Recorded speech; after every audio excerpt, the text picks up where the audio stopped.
To close out a hectic but oddly satisfying year for hip-hop, the critically acclaimed musician Kendrick Lamar has released a new and exciting visual to accompany his highly anticipated release of a song that he had teased prior to the sudden drop of his latest album, GNX. Kendrick Lamar over the years has cultivated a prolific artistic background, garnering a plethora of creative accolades such as 17 Grammys and his Covenant Pulitzer Prize Award for his excellence in literature. So when it comes time to analyze his work and the complex approach behind his creative process, fans alike have realized that Lamar often favors hiding a multitude of innuendos in his art, allowing his audience the chance to digest his work in various layers of both sonic and visual perception. In his most recent music video for Squabble Up, which has amassed over 4 million views in a single day, Lamar follows the same artistic method by specifically tailoring his scenic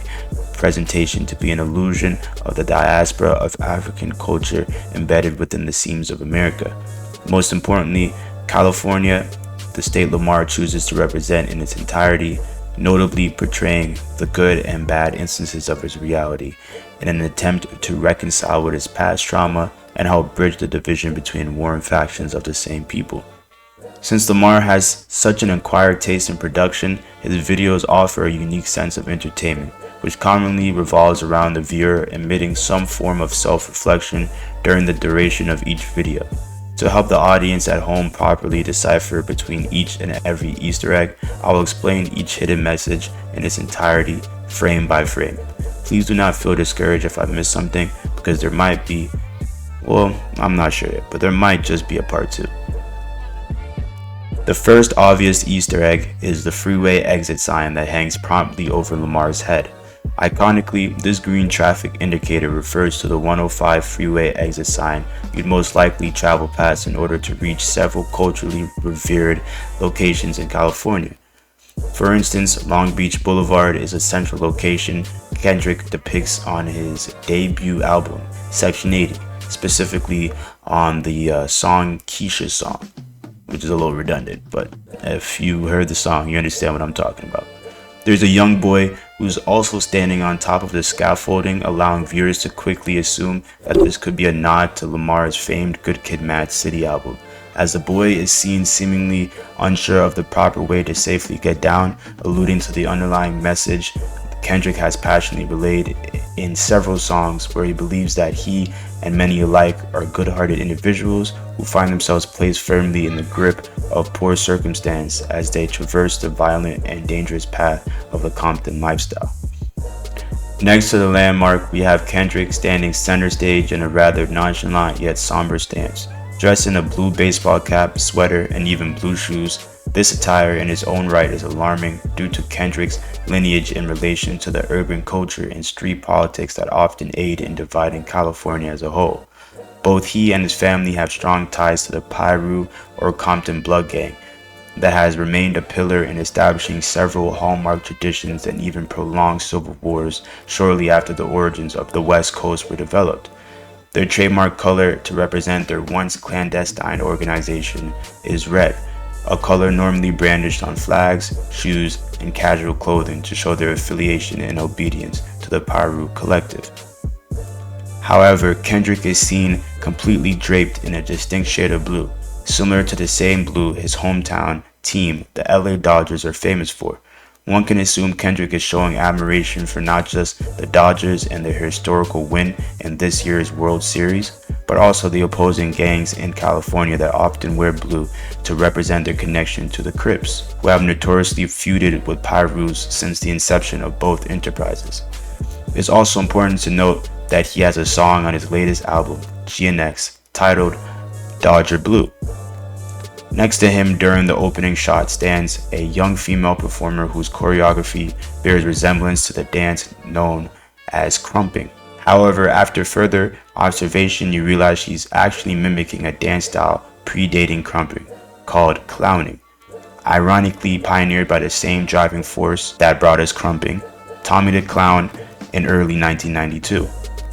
Thomas made a guest cameo in Lamar's chart-topping Not Like Us music video, where he instructed a posse of young dancers in hopes of portraying the impact of the dancing phenomena on the youth of California since the 90s all the way to today's culture.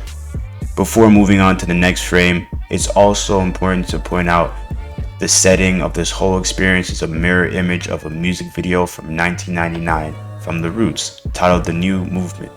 Kendrick most likely drew favor for the iconic backdrop after lead drummer for The Roots, Questlove, voiced his opinions on the state of hip-hop after the conclusion of Kendrick's lyrical beef with fellow rapper Drake earlier this year, citing how he suddenly believed hip-hop was dead and how modern day fans of the genre often encourage violence and animosity instead of good-natured music with more earnest beliefs. In response, it seems that Kendrick has essentially agreed with Questlove's notion for peace, but also deliberately uses the room to allude to him bringing forth a new movement of hip-hop, one that is based on good energy and the cultivation of truth, hence why he claims he is reincarnated. Because with the prospect of new music on the horizon, the ideal of changing things for a brighter future becomes more approachable. The following frame shows a conglomerate of gang-affiliated individuals circulating Kendrick as he shows how he is constantly surrounded by different gangs at one time, but prefers to have them celebrate respectfully in the same environment in hopes of maintaining peace and a sustainable community. Most specifically, to the right side of the room, you have a group of LA natives from the fellow rapper and frequent collaborator Schoolboy Q's family, known for their societal ties with the Hoover Crip gang. In times of celebration and festivity, the famed Hoover Stomp is a dance move created by the Hoover Crips to differentiate their traditions in relation to the opposing gangs. To the left side, you have three men posing with red attire on, presumably insisting that these gentlemen are from the Pyro collective of the Blood Gang, similar to Kendrick. What's most interesting is the choice to blur out the facial features of the group of men in red, suggesting that even though both opposing gangs are known for their culture, it seems as if the Bloods have developed a more violent and criminal reputation, to the point where most members are being actively investigated by federal authorities, highlighting a vivid contrast amongst the times when a gang can incite fear and militance compared to the times they find themselves in moments of joy and relief. Lastly, the big gold watch hanging next to the gang member positioned behind Kendrick can be a quick reference to Jason Goldwatch, a Californian photographer born in San Francisco known for his raw depiction of the urban lifestyle and hip-hop aesthetic, hence why the adjacent actor can be seen throwing up gang signs as if he was posing for a picture.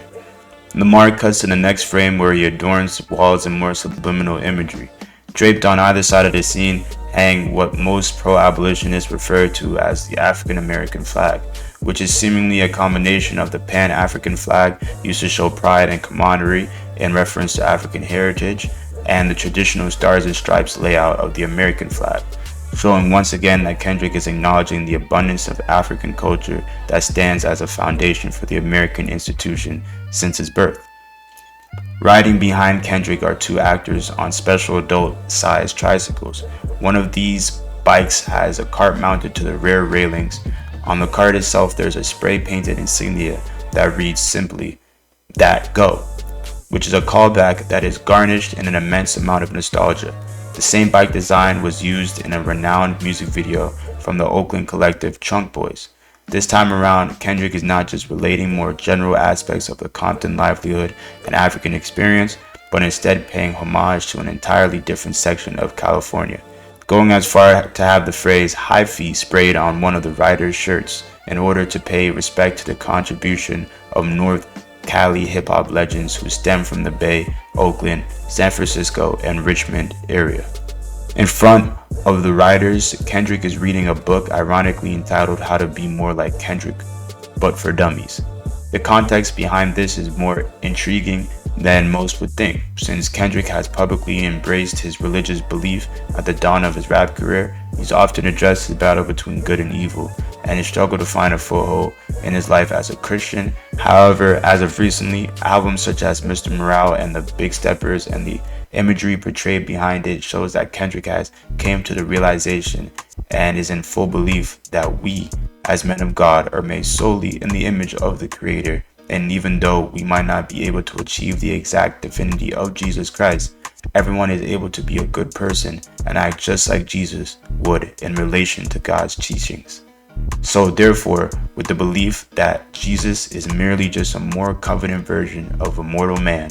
Kendrick asks himself the existential question of how does one become like Jesus essentially, alluding to the fact that throughout his career, Lamar has solely tried his best to be as charitable and inspirational as possible, and therefore acknowledges that his actions and humility have made him akin to the prophet.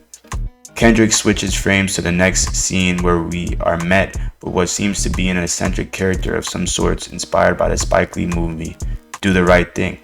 where one of the movie's protagonists, Radio Raheem, brandishes a 4-finger gold ring that says love on one hand and hate on the other. However, in this revival of the acclaimed role, Lamar gives the actor a ring that says hood instead of hate. This is a deep comparison that is often discussed throughout the self-reflective catalog of music that Lamar has created, where he describes the stigma of coming from an environment easily susceptible to hatred and violence, and how he hopes that sharing love unconditionally can put a stop to generations of unnecessary murder and help to encourage the reformation of the so-called hood. Standing by this gentleman is an unclad young female with a pump-action sawed-off shotgun. At first glance, one would be quick to assume that her appearance holds no significance. However, leave it to Kendrick and his directing team to think outside the box, because this lady standing in this sort of frozen posture is eerily similar to Ice-T's notorious 1988 album cover for Power, where he famously had an album cover with 2 different shots of him and then girlfriend Darlene Ortiz, and I believe DJ Evil E as well, leaving many fans to suggest that Kendrick might be dropping a second album or project shortly after his most recent unexpected release, since many have noticed that this version of Squabble Up and the version on his tape have entirely different hooks, and since the song that was originally shown in the trailer for GNX was also not placed on his latest album, fans have theorized that Lamar has bigger plans for the future and is using this album as the rollout for his next definitive tape. The dancer next to him in this scene is the same female dancer from the Not Like Us video. During the song's performance, she is seen dancing to a new age style of choreography that physically mimics the fighting stance that Kendrick refers to with the phrase squabble up,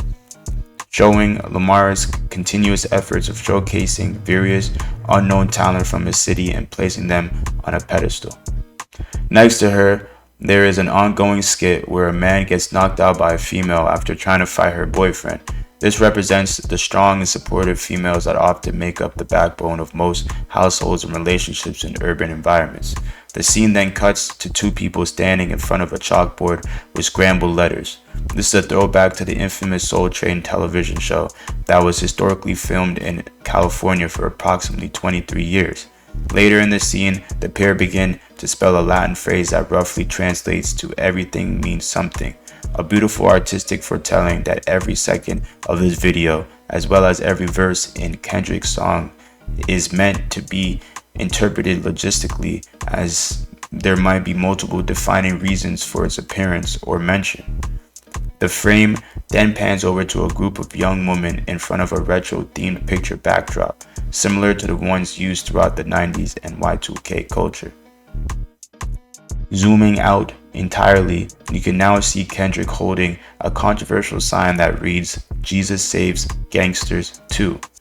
which is a significant reference to the gangster ministry founded in Crenshaw, California in 1972.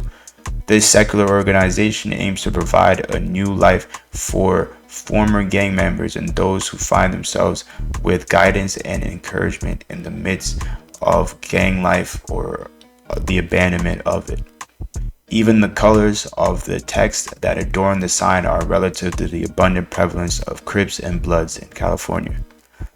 Next up, we have a group of Hispanic dancers congregating together, highlighting Kendrick's admiration for the tight-knit sense of community that Latin Americans display in California. The dancer in the front is also essentially popping and locking, a technique in breakdancing popularized by quote-unquote black culture. Lamar shows that despite our background, we are all ethnic people with similar indigenous origins, and oftentimes we share tradition, dance moves, and culture in general amongst the constantly growing diaspora of African descendants here in America and across the world. Following up this frame, Lamar is seen kneeling at the foot of a traditional Catholic candlelight vigil. As he pays his respect to the deceased Latino individual, he shows once again that despite differences in languages or common religion, we all share the same emotions, especially in times of grief. In the corner behind Kendrick and the Catholic vigil is a small boy on a tricycle facing the wall away from the camera. Everything from the outfit to the tricycle he's riding on is a reference to the cult classic film Menace to Society. The young boy acts as a metaphor showing how the innocence of a child can be preserved and at the same time corrupted by the violent nature of his surroundings. Noticeably, we see that the kid is faced away from the camera, and because of that, he cannot see Kendrick mourn over someone who has died, once again depicting the sullen contrast between a good kid and a mad city. In the center frame of the scene is a gigantic revolving Nate Dogg CD. Theories of a second album really began to stir as people have realized that this specific Nate Dogg album is a two-part special that at the time was a rare artistic approach to hip-hop. Kendrick takes the opportunity to honor the late rapper and California legend Nate Dogg, whilst also teasing the idea of an upcoming B-side to his most recent release.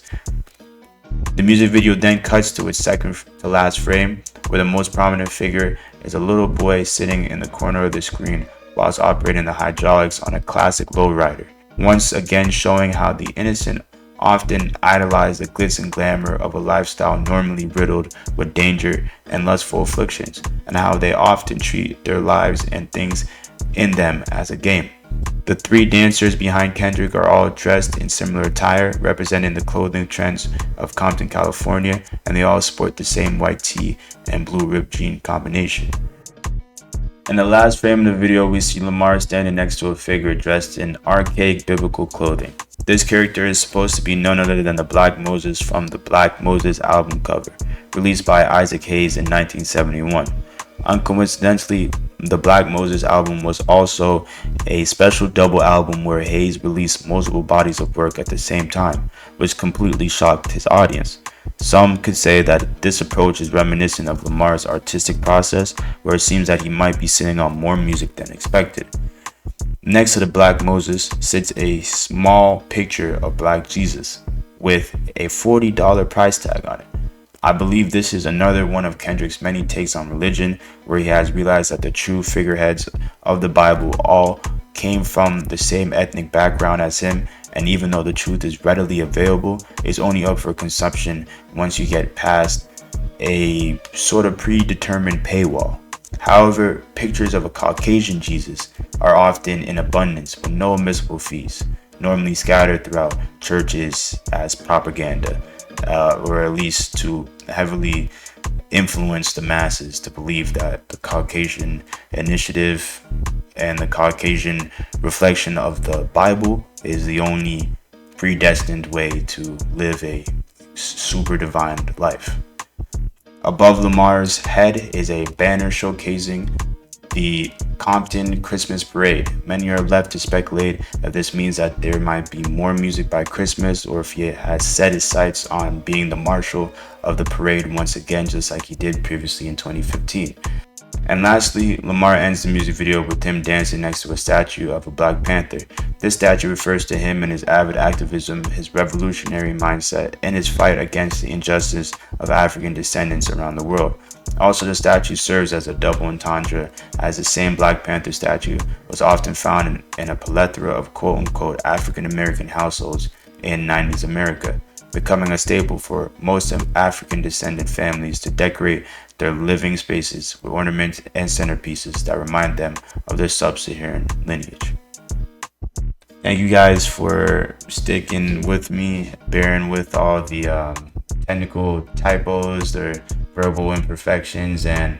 just my first shot at really diving deep into a subject that I actually really care about, or at least I find fascinating. If you guys really like my approach to this, or find time for another video, definitely check out what I have on my channel or the links in my bio. And if you guys would like to see more, obviously hit the like button and subscribe if you can. Thank you so much. Have a blessed day.